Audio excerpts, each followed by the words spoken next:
the meeting of October 29th. Can I get a motion to approve? Jackie, thank you. Second by Mike. Any changes, edits? All those in favor say aye. Aye. Any opposed? It's approved. We got 2 recognitions today. Why don't we do that? We're gonna start with Katie Levin, 20 years.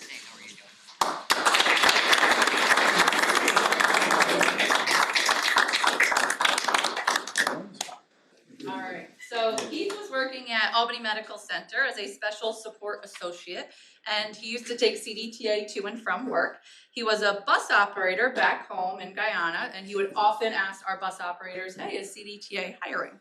So he finally got to apply, and he started working full-time in System 1 in Albany and has been here ever since. He's currently on the extra list, meaning he gets a new route every day, which he really enjoys, getting something different to experience. Keith said his favorite part of the job is interacting with his customers. He said he truly enjoys getting them to their destination safely. He says the biggest change he's seen in CDTA in 20 years is the technology on the buses. He said he's driving a completely different bus now than he did when he first started. And what's kept Keith here for 20 years is the job. He said he truly loves what he does. He says he's the youngest of 13 and work is in his genes. So he says his mom always told him that if you like what you do, then you're doing 80% of the job is already finished, which he loves what he does. In his spare time, he likes to relax, watch TV, go grocery shopping so he can cook some delicious meals. As for retirement, he said no time soon. He loves driving, and as long as he wakes up every day, he's coming to CDTA. So thank you, Keith, for 20 years.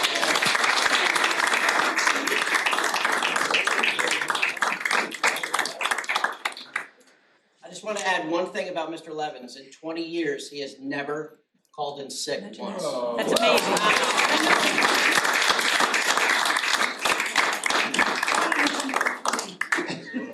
Perfect, just want to come to work for me. Tell me that, I'm like, imagine.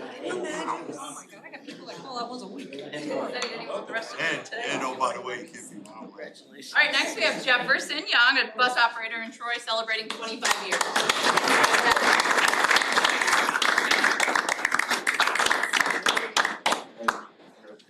All right, so Jefferson was working as an OR tech at Memorial Hospital, and several of his family members were working here at CDTA. They said he should apply, so he went and he applied to CDTA and got the job and started in Star. He then transferred to Saratoga. After 7 years in Schenectady Division, he came back to Albany, and then now he's been in the Troy Division for the past 18 years.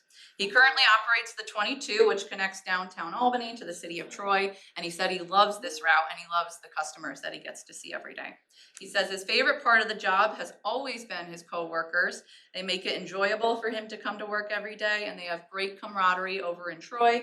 Best division ever, he says. He says his favorite CDTA memories involve Real Men Wear Pink bus pull. He said it's always a fun time, and he knows a lot of the competitors, so he likes to trash talk them a little bit and get them to really compete there.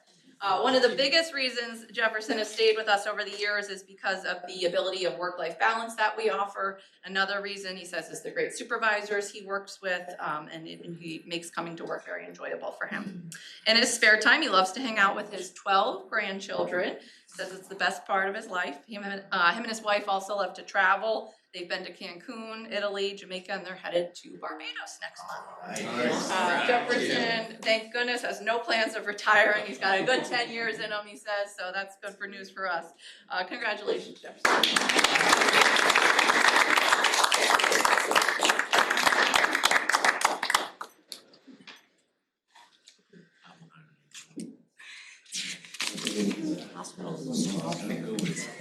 We have students came from the hospital. Think about it, we just at the hospital, we got a better life over at CDTA.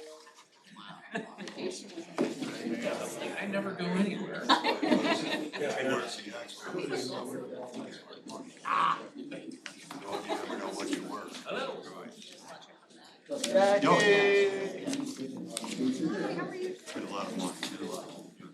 So we'll move on to committee reports, and I'll kick things off with the Board Operations Committee that convened on the morning of November 12th. We previewed the agendas for this month's committee meetings and today's board meeting. As Jamie Kaslow briefed us on plans for board that's slated for Friday, December 12th at the Broadview Federal Credit Union facility located at 700 Patroon Creek. Thank you, Peter Wall, for assisting us in preserving their auditorium on Board Patroon. It was a very short meeting that we had a couple weeks ago. So the next meeting is January 14th of the Board Operations Committee right here at 110 Waterloo Ave. Can't possibly be a question or comment on that.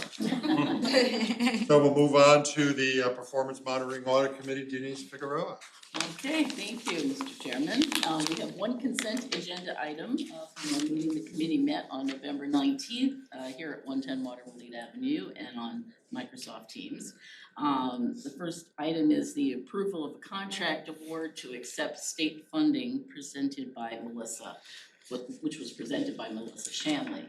The New York State Department of Transportation requires a CDTA board resolution prior to being reimbursed for expenses incurred as part of the agreement, which is a 10% New York State match for federal grants. This serves to match federal 5307 and 5339 funds. This covers funding toward vehicle lifts, preventive maintenance, shelters, safety barriers, vehicle maintenance software, video mirrors, and IT replacements. We need a motion to approve a resolution for New York State DOT to execute an agreement to accept $2,920,741. Can I get a motion on that? Peter Wall, second by Jackie Salatico. Any questions? We go through this every once in a while. All those in favor say aye. Aye. Any opposed? It's approved. Great. We had three administrative discussion items. The first one was the Risk Management and Workers' Compensation Quarterly Report, which was presented by Amanda Avery. CDTA is self-insured for most liability exposures up to $2 million. These claims include bodily injury, property damage, and certain other claims including no fault. Deducted losses are up slightly, just over $1.4 million. The market value of risk management account is at $3.6 million, and workers' comp account is at $11.5 million. At this time, the balances of the risk management and workers' compensation self-insurance accounts are adequate to meet the anticipated needs of CDTA and its subsidiaries. Any questions on that one? Okay. We also had a monthly management report, financial management report presented by Patricia Cooper. Our revenue, our MRT revenues continue to rise, and it's 33% over budget for this period and 25% over budget year to date. Fares are near budget for October and 5% under budget year to date. Miscellaneous income spiked due to the sale of a parcel at the Uncle Sam Garage in Troy. On the expense side, wages are below budget, 3.72% for October and 5.61% for year to date. Other benefits are 17.8% above budget in October, year to date only though 3.8% over budget. Purchase transportation continues to rise. It's over budget 7.5% over for October and 8.1% year to date. The monthly increase is driven by record high STAR trips for the month of October. We have a year to date surplus of $3 million overall, and we are in a satisfactory budget condition. And then we had the non-financial report, which was provided by Gary Guy. And system-wide ridership is up 0.3% year to date, a slight growth trend. On-time performance is up 6% year to date and is attributed to service rebalancing, rescheduling, and the continuous monitoring. Service cuts are vastly reduced. We had only 38 in October versus 390 the same time last year. So significant reduction. On the safety side, there's been a slight uptick in both preventable and non-preventable accidents and some related to ongoing property construction. STAR paratransit, October saw 36,000 STAR rides, which is 2,000 rides higher than any prior month. There's been a decrease in on-time performance due to an increase in in late trips. And predictive analysis is underway to better forecast the spikes in the service.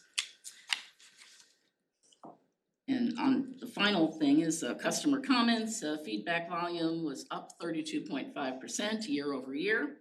Issues are predominantly about operator conduct and reliability on fixed route service. Most complaints were on bus lines 1, 355, 905, the 100, and the 370. Additional supervision, monitoring, and the Tech Valley Ambassador Program will be utilized for targeted improvement. And that concludes the report for the committee. The next committee meeting will be Wednesday, January 21st at 12 p.m. 110 Waterville and on Microsoft Teams. Thank you. All right, thank you, Denise. Anybody have any questions or comments on that report? Seeing none, we'll move on to Pat Lance and Community Stakeholder Relations Committee. Thank you, Mr. Chairman. The Community and Stakeholder Relations Committee met on November 20th in person in Microsoft Teams. The staff provided a report on our latest waves of customer survey results and the monthly earned media and community engagement report. Jonathan Scherzer provided results from Wave 5 and 6 of the customer satisfaction surveys conducted by TransPro for both fixed route and paratransit service from October 2025. TransPro surveyed 451 fixed route bus customers over a 6-day period in October. Overall, 75% of those surveyed are satisfied with CDTA's bus service. They are most satisfied with onboard security, how safely buses are operated, and operator helpfulness and courtesy.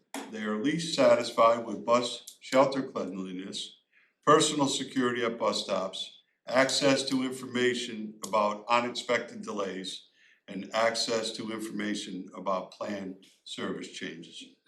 TransPro surveyed 436 paratransit customers over an 8-day period in October. Overall, 94% of those surveyed are satisfied with CDTA's paratransit service. They are most satisfied with securement of mobility devices and the amount they pay for STAR service. They are least satisfied with travel time, on-time performance, and availability of service on desired date and time. Moving forward, CDTA will continue to focus on shelter cleanliness, safety and security, as well as enhancing communication and marketing strategies to keep customers aware of new ways to report issues at shelters. Jamie Caslow gave the earned media and community engagement report.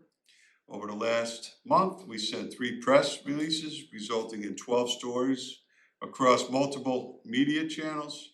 We promoted our November service changes, new flex service in Saratoga, and Veterans Day service. Our social media channels have seen an uptick of follows across platforms. Top posts include new flex service coming to Saratoga and the announcement of this year's Pink Bus Poll winners. Congratulations to the Albany Fire Department for keeping their championship title. We held several internal events for employees, including our inaugural Trunk or Treat and annual Veterans Luncheon. Our Schenectady Division hosted a fundraiser for the American Cancer Society to support our participation in the Men Wear Pink campaign. We raised a record $26,000 this year, thanks to the generosity of our employees and community. We also participated in a number of community events over the last month, including providing trolley service for Gold Star families for the annual Albany's Veterans Day Parade and hosting an educational flex service meeting in Saratoga. Looking ahead, we will prepare for the holiday season by unveiling a brand new gingerbread house. Wow, designed and welcoming students from our local schools to provide holiday music at the Joseph L. Bruno Rail Station in partnership with Questar BOCES. And that concludes our report. The next meeting of the committee will be on Thursday, January 22nd at 11:15. there's any questions. Thank you. Thank you, Pat. Questions, but Pat, not sure if you're the one, those are encouraging numbers, the TransPro report back. Was there any benchmark against other institutions? Yeah, we have that on the report. We could give you the actual deck with it. We do see what the, national benchmarking is, how it is towards others, right? Perfect, yeah. So the good and the bad for us, right? Yeah, exactly. Paratransit is, the star is certainly, we're really showing some great results. 3% or something? Yeah, and it's, we're very excited about it, but especially we have record ridership now. And, so we have to do, I'm gonna talk about some things we're doing to meet that now, because as we increase riders, we're seeing that we're hitting our capacity threshold, and then we start, our performance is starting to waver, so we gotta preserve that. That's a good meeting. We'll move on to the Strategic and Operational Planning Committee. Mike Shaw. Thank you, Mr. Chairman. The committee met last Thursday at 12 o'clock. We had 2 administrative discussion items. First being the CDTA core values refresh. Emily DeVito gave an update on our strategic and operational planning process, which has a renewed focus on the values that guide our organization. Values are essential because they provide a shared purpose for our team, shape our culture, and guide decision-making. Currently, CDTA is known for designing and delivering reliable, customer-focused services. We prioritize respect, integrity, innovation, and strive for financial stability and efficiency. Our leadership in regional mobility is evident as we work to serve all riders and support our employees. Recognizing the need to refresh our values, the Leadership Academy, internal working groups, and the survey informed the development of new guiding principles. Common themes that emerged were respect, accountability, safety, and communication. As a result, CDTA has adopted the DRIVES value: dedication, respect, innovation, versatility, excellence, and safety. The next steps include presenting these refreshed values at the upcoming board retreat, developing strategies for rolling them out across the organization, and engaging employees to bring their values to their daily work performance. The second item was our capital projects update. Emily Laughlin provided a capital projects planning update covering several important infrastructure projects underway in our service areas. In Amsterdam, we are improving intersections and bus stops at Church and Kellogg Streets with design work coordinated with the city and New York State DOT with a funding from a TAP grant. In Montgomery County, we are finalizing designs for a safer bus turnaround at St. Mary's Memorial Campus, new crosswalks and stops at Route 5 Industrial Park, and upgrades to the exit 26 and 27 park and ride facilities, including expanded boarding areas and a bus-only lane. In Boston Spa, we are enhancing 3 sites with new shelters, sidewalks, and crosswalks, working closely with the village and National Grid. Additional improvements are planned for Old Loudon and Colby Roads in Colony, focusing on safer access for student riders, and for Washington Ave and North Allen Street in Albany, where sidewalk grading will improve accessibility. The next meeting of the committee will be Thursday, January 22nd at 12 p.m. and that concludes my report. Mike? Yep. I always thought it was Cobby. Copy. I don't know. I don't know. Lives in Latham anyway. I do. Well, then what is We call it Copy Road, but I don't know, maybe it is Cody Road, it? Kobe in the middle. could be. CEO report. Okay, well, thank you, everybody. So this month, I am pleased to provide this report during the start of this holiday season, which is my first at CDTA, and I gotta tell you, I am inspired by these folks. The selflessness between if it's not a food drive, it's a toy drive, it's a pet food drive, it's a parade. I mean, it's really inspiring, right? And without missing a beat, so, this is very exciting for me. Not used to this, so.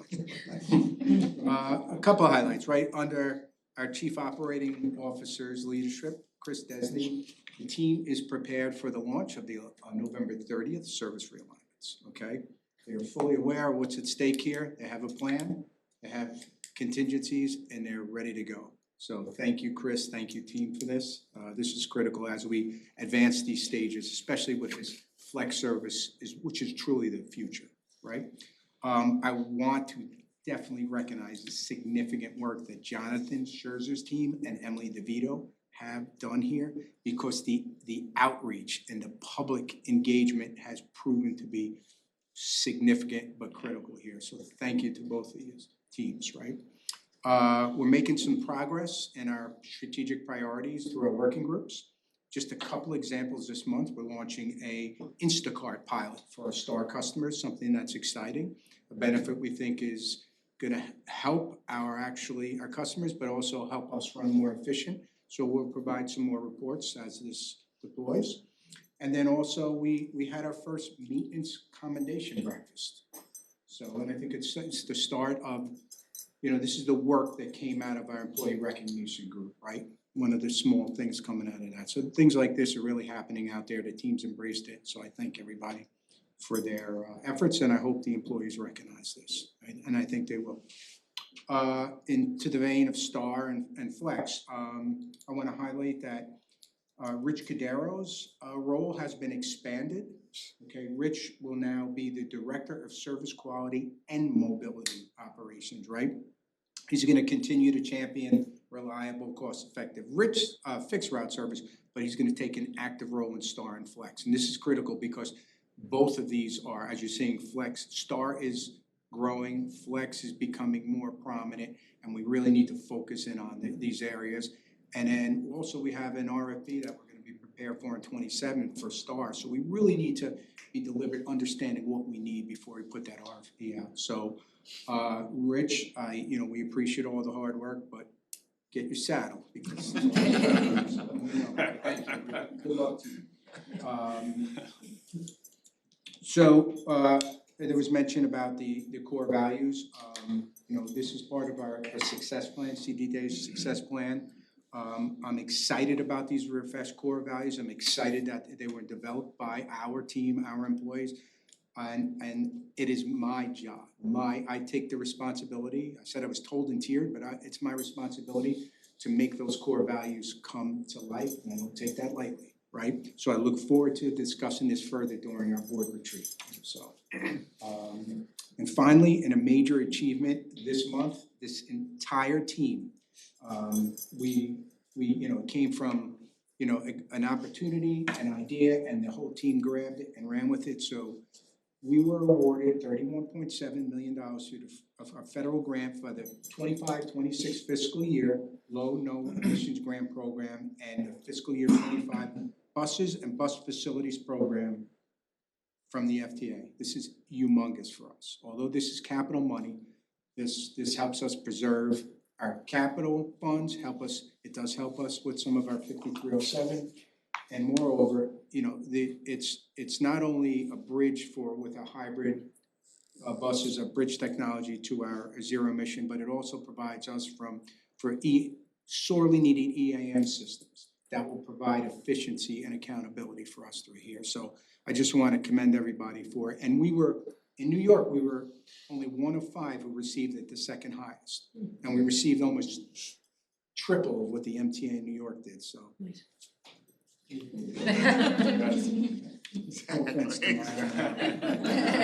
But congratulations to the entire team on that.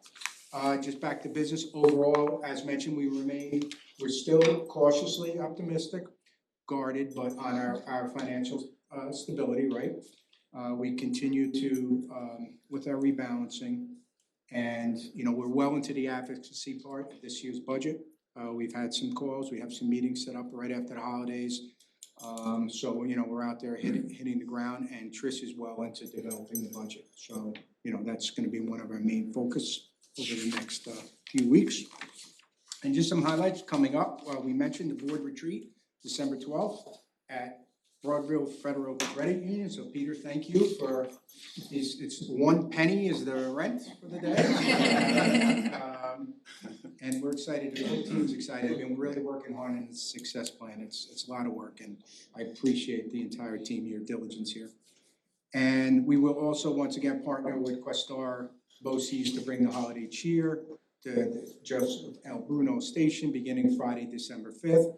I will say, I do invite all board members, if we can get a quorum, we could do some caroling there together. But if one person doesn't show up, it's off, so you decide. And then finally, happy Thanksgiving to everybody. I appreciate everybody, and you know, it's an honor for me to lead this organization, so thank you. Thank you. Thank you, Chairman. Thank you. Ahead of the board retreat, we may have a board meeting. We're still contemplating. Yeah, I think we have a couple items that we have to, maybe 15-minute board meeting, critical items that we have to address. If you want, there's another room right off of, we could do it before the retreat. Rooms. Yeah, a lot of rooms. And rent is the same. Yeah, right. Same So, Yeah, right. next item is board member comments. Anybody have anything for go to the order? Jackie, yes. Yeah, oh, I thought you were. No. I would like to, Jackie McDonough, I thought you were gonna I'm make like, that. I know, I'm talking to her like, what do you have to say? Yeah, you gotta move across the table. Right, go to this. I just, I think it's the first of a kind. We were talking about feeding the employees on Thanksgiving Day. Yes. So I wanna thank you guys for that. That's a Yeah. great thing. That was the team's idea. Yeah, I came- that's a great idea. gave birth, it's- I don't think it's been done before, right? I think it's the first year. Excellent. That is a great idea. That's Very awesome. nice. That's Yeah, great. you're building community. Thank you. You know, those are the Yeah. little things that Yeah. are appreciated, believe me. Are there any opportunities out there that focus more on the operational side of things? My concern about all the capital stuff is you still need operational to make all that thing happen, and it seems like there's a ton of capital money that is being, does So, I anyone mean, yeah, I do mean, operational? so we're, you know, I might have mentioned maybe not, like, along with NIPTA, right, we're in alignment with NIPTA, we're advocating again this year for the DMV fee, right? Great. So that hopefully will be considered. I know it's clunky because it's an election year, but it's sorely needed, right? Because mostly, I think most of the upstate transit agencies put their elections on notice that if we don't get that, there's gonna be service reductions, right? So hopeful for that. You know, other folks are looking at, you know, what is the things like, small things like the county match, I think it is for the 18B, that's been what it is forever, right? But, you know, that's a tug of war with that. Yeah. So, yeah, and that's it, but, you know, we are, you know, I'm hoping to get in front of the FTA again this month coming, the chairman and I, to talk about what other opportunities are there for, you know, sustainable funding. Yeah.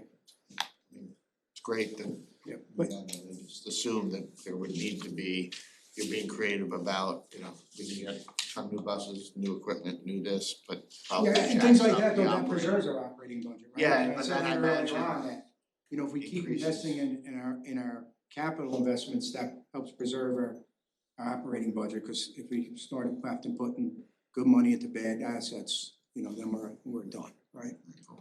But yeah, I think it's and you know, Trish is looking at all the different scenarios with that grant, how that helps actually preserve some of our operating funding over the next couple of years. I think you made a good impression on Mark when he was here too, Molinaro, the head of the FTA, right?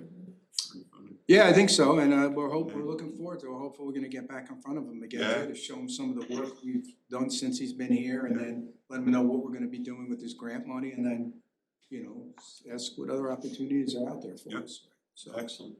and you know, one thing I said, to the funding thing, we're out there now, we've been fully transparent with the funds, Trish and I, showing folks like, follow the money, this is where it is, any questions, but this is what the need is. So we'll see, it's been very positive so far. I have a question now, Mr. Chairman. Yes. What is the DMV fee? Or what are you proposing, or what is the proposed fee? Is it a local fee? Is it based on county? Is it based on state? It's it actually, legal? right now, it's down in New York City in those boroughs in that county. Uh-huh, The MTA gets it, I think it's $25 per transaction, okay, and it goes right to the MTA. right, What we're asking for is, it's not a tax, it's a fee. sure, So we're asking for the same thing okay, for upstate counties, okay. so that. At the state level, you're requesting that, or? Yes, it has, it's gotta go through legislation, so. Thank you. And I think the estimate would be that if we were able to get that, that would allow all of the upstate properties to get that sorely needed, like 15% STOA increase.